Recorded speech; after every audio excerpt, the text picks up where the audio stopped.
Hey everyone, it's Brandon. So did you click on this video to learn how to graft? If you did, then you've come to the right spot. So in beekeeping, there's a couple things that we enjoy as beekeepers. There's getting honey, just looking at the brood. But one of the most things I care about in beekeeping, or the most important, is being sustainable. And that means grafting your own queens. So if you want to expand your apiary, make good quality queens, grafting is the right way to go. So but before we jump into exciting grafting, I know it's very exciting and it's really hard. It can be really hard if you know what you're doing. Before we just jump right into it, there's a couple things you want to look for in your hives before you just jump into grafting. So because when you go to graft, you want to look for specific traits in those hives that you're going to be pulling from. You don't want to pull your genetics from just any hive. So we're going to cut right into it. We're going to show you what to look for in a hive. So before you even graft, the most important thing you need to know is what hive do you need to choose from. So when I'm looking at a hive, one of the most important things I choose from is gentleness. Now look, can you put your hand across and have no bees jump out at you? Can you go up and cross and open them up? Look at that, no bees are coming up at me. Not a single bee is jumping up at me. Very calm. You have to be able to work with your bees or it's gonna be miserable for the beekeeper. So gentleness is definitely number one.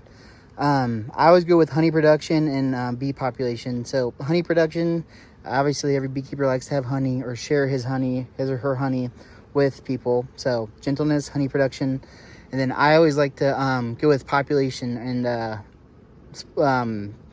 survivability. So if your hives can be double deeps here and repopulate, it's amazing. Now the fourth thing, which is also important, is swarming tendency.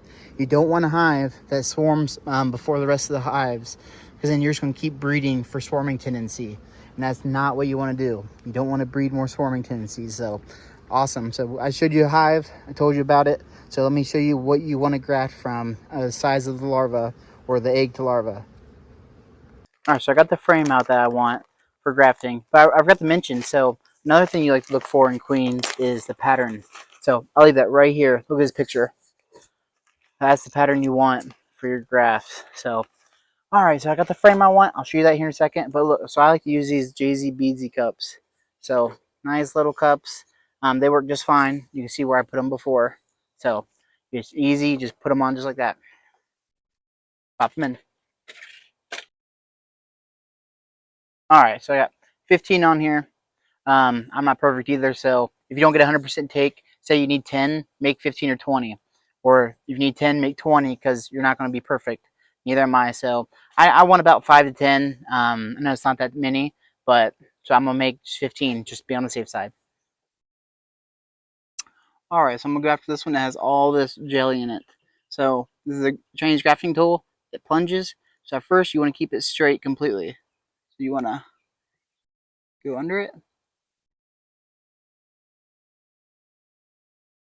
without flipping it. Pull it out. And here's your graft. Very hard to see, but you can see I did not flip it. You can see that larva on top of the white. That's perfect there. So then we're going to come over to our cups.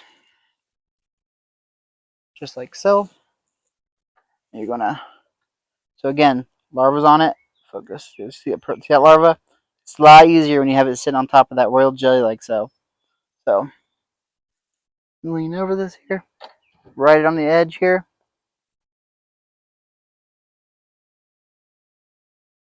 Right it on the edge. Push it off. Right into the cup.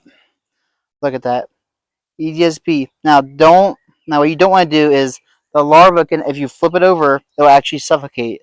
So the larva on one side is breathing air and the other side's actually eating. So it's very important not to flip these grafts. So then as soon as you graft one, you want to cover it up just like so. And you just want to keep going. I'll show you another one here. Alright, we're going to go for another one here. So I'm destroying the wax, so again, it's easier for us to see here. So make sure you guys can see it. Now go from behind the larva. So ride that side of the cell. Ride it. Push under the jelly. Pick it up. And perfecto. Now it's very hard to see here. Sorry, I wasn't moving it.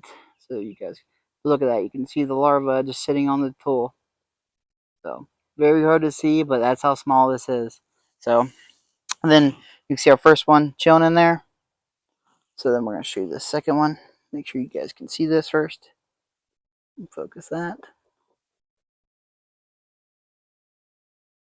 Right at the side. Then you plunge it off into the cell.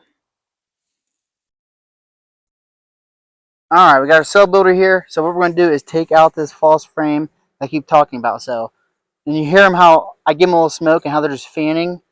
That's just a sign of, man, they just do not have a queen.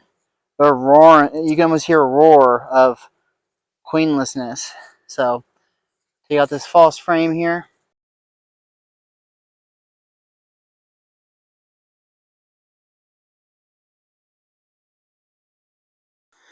Alright, so we took our false frame out.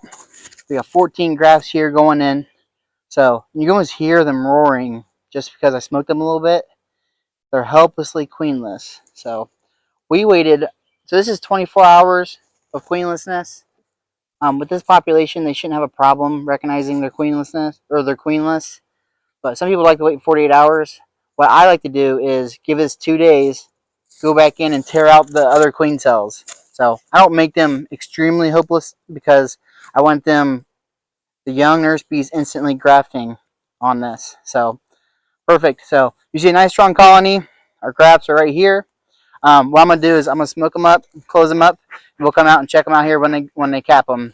All right, Saturday, moment of truth. So Monday, just a quick recap. Monday we made a cell builder. Tuesday we destroyed the queen cells that they were making, the emergency cells.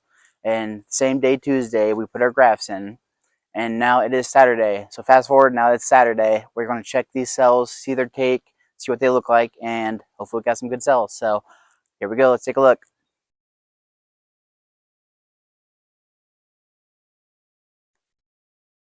All right. So we put 14 in. Let's see. 1 didn't take, 2, 3, 4, 5, 6. This must have just fell off here. So we got 6 didn't take. So I've got my bee brush. So I'm going to use some grass here to show you guys these. But so it looks like we get 8 to take. That's not too shabby. Oh my goodness, it looks so good. So I always like to make a note of, look at how white it is in these cells. There's an absolute maximum copious amount of jelly, royal jelly in these. So you can see the cup here, JZBZ cup, is clear. Look at how white this is. Oh my goodness. And they've got these all elongated. Oh, this one's not even capped yet. So that must have been an extremely early graft. So you can see the variations in the graft. The older ones, a little older, obviously they're capped. That one's not even capped yet. So we'll probably leave this uncapped one with the colony. Make a little split here. Always follow up with another video. But again, I want to emphasize the importance of raising your own queens in your own area off your best colonies. Everybody wants to be a sustainable beekeeper, especially when you don't have to buy queens from somewhere else. You can raise your own great ones. And look at this amazing white jelly in these. Oh my goodness. Yeah, they're really attached to the one that's still open. But the running joke in beekeeping is if they don't look like corn on the cob, then you didn't make them big enough. So I think these look pretty good, if you ask me. So compared to my finger, not that bad. So all right. Well, hey, if you learned anything, please hit the like button. I always try to give little tips. I appreciate it a lot. Every good video, you're supposed to learn at least one thing from the video if it's a good video. So if you learned one thing, subscribe. I'll try to give you guys some more tips. And we'll follow up with a video later on with this nuke. If you guys really want to see, well, what is the cell builder? We'll make it an extremely strong nuke with this open cell. So appreciate you guys for watching, and thank you.